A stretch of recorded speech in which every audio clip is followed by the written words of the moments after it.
Let's read the question. The question says, in an experiment of measuring the refractive index of a glass slab using traveling microscope in a physics lab, a student measures the real thickness of the glass slab as 5.25 mm and apparent thickness of the glass slab as 5 mm.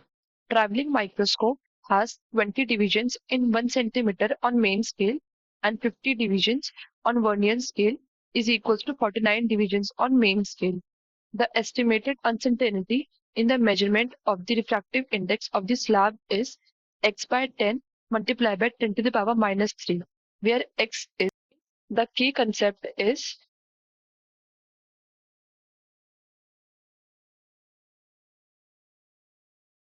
uncertainty क्या होता है?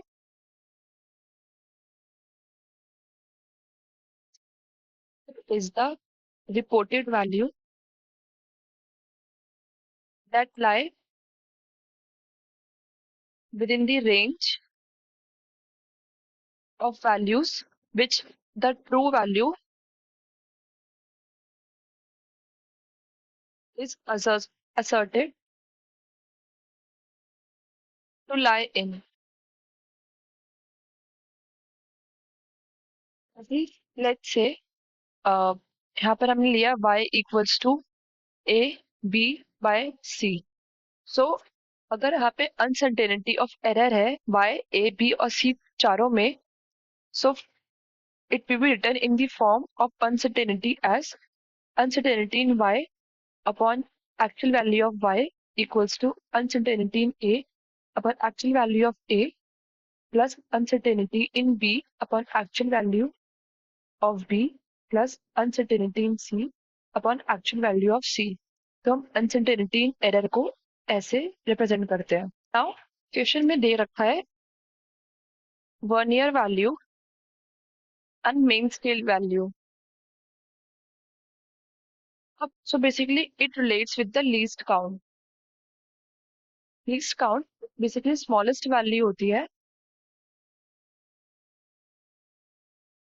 that is measured by an instrument. और जब main scale और vernier scale की बात हो रही हो, usually such instrument is a vernier caliper, लेकिन यहाँ पे we have used the travelling microscope. यहाँ पे क्वेश्चन में it is given 20 main scale division यानी कि MSD is equals to 1 centimetre. 1 centimetre मतलब कि 10 millimetre. Then 1 main scale division which is MSD is equals to 0.5 mm. Now दूसरे बार question में दे रखा है कि 50 वर्नियर स्केल डिवीजन यानी कि VSD is equals to 49 main scale division यानी कि MSD. सो 1 VSD यानी कि 1 vernier scale division will be equals to 49 by 50 main scale division. हम लीस्ट काउंट निकालेंगे. Given calculated points of scale से formula होता है 1 main scale division minus 1 vernier scale division. So 1 main scale division था 0.5 millimetre and 1 vernier scale division था 49 by 50 MSD यानी कि main scale division. अब 1 मेन स्केल डिवीजन 0.5 mm था, सो यहाँ पे वही लिख देंगे. So 0.5 millimetre minus it will be 0.49 millimetre. So least count आ जाएगा 0.01 मिलीमीटर. क्वेश्चन में दे रखा था कि हम लोग एक ग्लास स्लैब का रिफ्रैक्टिव इंडेक्स कैलकुलेट कर रहे थे. Now since microscope was travelling, so कुछ एरर तो आएगा ही in the calculation of height. So जो लीस्ट काउंट आया हमारे ट्रैवलिंग माइक्रोस्कोप से, it represent the minimum error in the height of the glass slab through the traveling microscope. That means जो minimum error आया which is represented by delta H is 0.01 millimeter. In the height, refractive index mu का formula होता है actual height upon apparent height.